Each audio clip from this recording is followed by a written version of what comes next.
Di dalam Al-Quran sendiri yang namanya anak ini, Rabbi habli minas salihin, Rabbi habli min ladunka dzurriyyatan thayyibah. Ini doa-doa para anbiya, doa-doa para nabi. Nabi Ibrahim alaihissalam, Nabi Zakaria alaihissalam minta dikaruniai anak.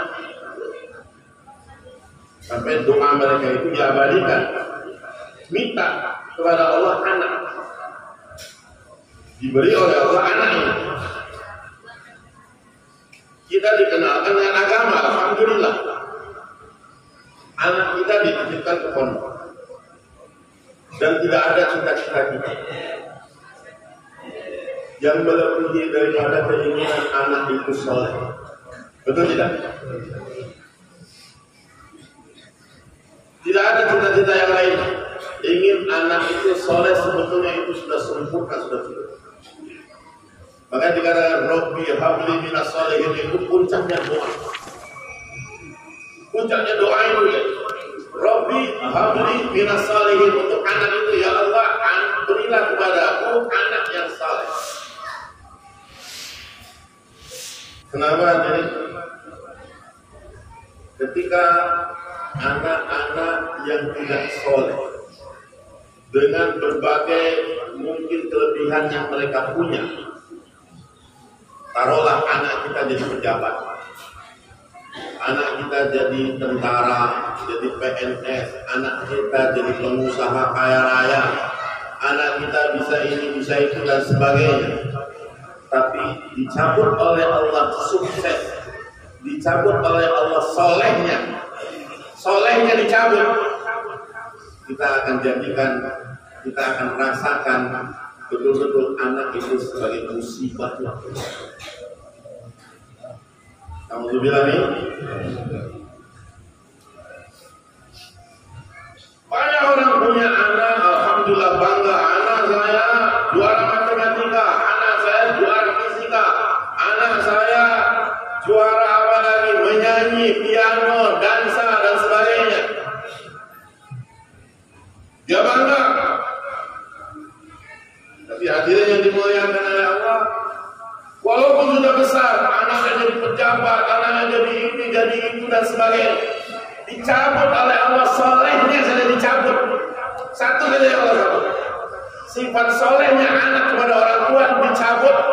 Kita akan merasakan bahwa anak itu sudah betul-betul sebagai musibah. Kita akan menyesal punya anak dia. Kita akan menyesal.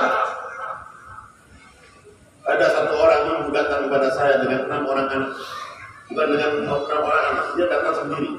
Dia bilang kepada saya, Ustaz, boleh tidak saya tidak lagi mengakui anak-anak saya? Boleh tidak? Saya tidak mengakui anak-anak saya. Bilang, kenapa? Saya menyesal, punya anak 6 itu saya menyesal. Saya sudah memanjakan mereka, saya didik mereka, saya asuh mereka. Sampai ketika bapak mereka meninggal, saya bertahan terus sebagai ibu tunggal, orang tua tunggal. Saya didik mereka, saya asuh mereka, saya jaga mereka dengan sepenuh hati saya, kecintaan saya, kasih sayang saya. Semua saya korbankan untuk anak-anak saya. Tapi begitu anak saya menikah, satu demi satu menikah, satu demi satu menikah, satu demi satu menikah, saya ditinggal.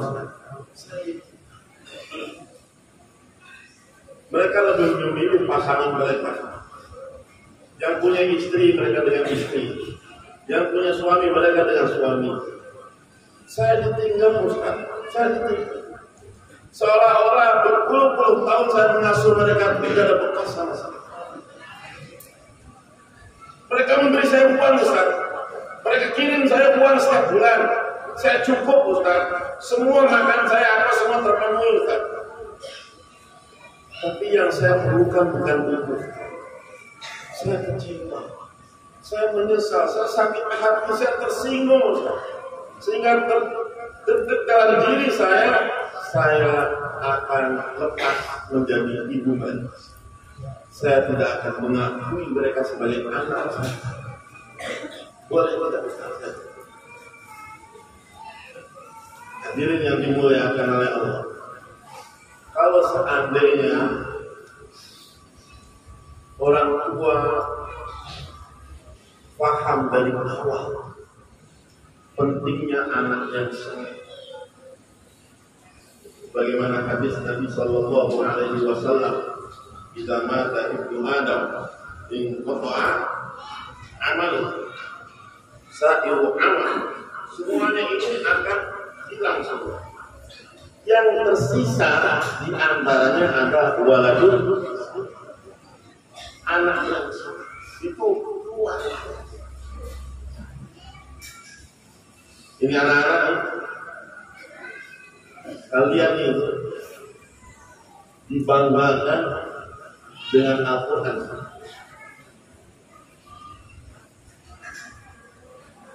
Tapi wujud Al-Quran yang mesti kalian tunjukkan kepada orang tua, kepada guru, kepada ustaz, bukan sebagai dengan hanya sekedar bacaan yang bagus dan hafalan yang kuat, tapi tingkah laku, akhlak, perbuatan, perkhidmatan yang memang menyejukkan orang. Gak ada artinya kalian punya suara yang bagus, kalian punya hafalan yang kuat, tapi kelakuan sama orang tua kalian tidak. Kelakuan kepada guru tidak berarti. Bisa jadi Ustaz Zainuddin ini nanti kalah sama kalian. Kalian punya pondok lebih besar, punya santri lebih banyak, punya gedung lebih mewah, tapi jangan lupa adab kepada ustaz, kepada guru kita ini tidak bisa hilang. Ini waladun soleh itu tidak ada katakan bekas. Anak itu tidak ada bekas. Nah, akhirnya dimuliakan oleh Allah, maka bagaimana sih kenikmatan ini anak-anak yang sudah hafiz Quran, yang betul-betul sudah dikaruniai oleh Allah keistimewaan. Kadang-kadang masalah yang terbesar unsur daripada pendidikan anak itu sendiri nggak connect satu sama lainnya. Di sini ada santri, ada orang tua santri, ada ustadz santri, dan ada masyarakat. Empat ini harus betul-betul bersinergi. Sehingga bagaimana supaya mukjizat yang Allah titipkan ini bisa langgeng, bisa betul-betul bermanfaat, hasilnya ada, betul-betul efektif untuk umat. Ada santri, alhamdulillah santri sudah selesai. Santri itu dengan berbagai macam background.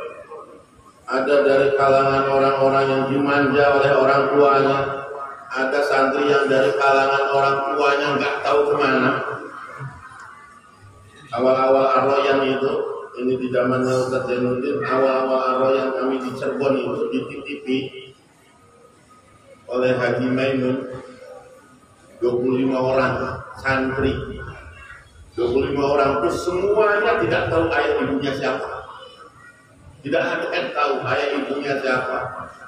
Semuanya anak jalanan, ketemu di rel kereta api, ketemu di pinggir sungai, ketemu di tong sampah, ketemu di trotoar, ketemu di apa, diangkut semua dimasukkan ke awal. 25 santri. Itu awalnya. Makanya kami hampir setiap hari itu 5 kilo, 10 kilo rotan itu ya jalan terus. 5 kilo, 10 kilo rotan. Tiap hari datang ke polisi pasar tuh, Pak ini anak nyuri, Pak ini anak nyuri, ketangkep lagi, nyuri lagi. Tapi beliau maaf juga, soleh. Nah, hadirin yang dimuliakan oleh Allah, berbagai macam nih background santri. Dari kalangan orang kaya, dari kalangan orang miskin, dari kalangan mujahadah, yang ada ibu bapaknya, yang ada ibunya saja, ada bapaknya saja, macam-macam kan.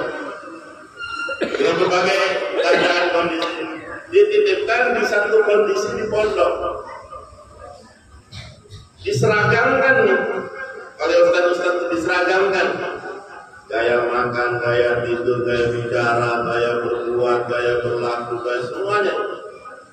alhamdulillah bisa jalan.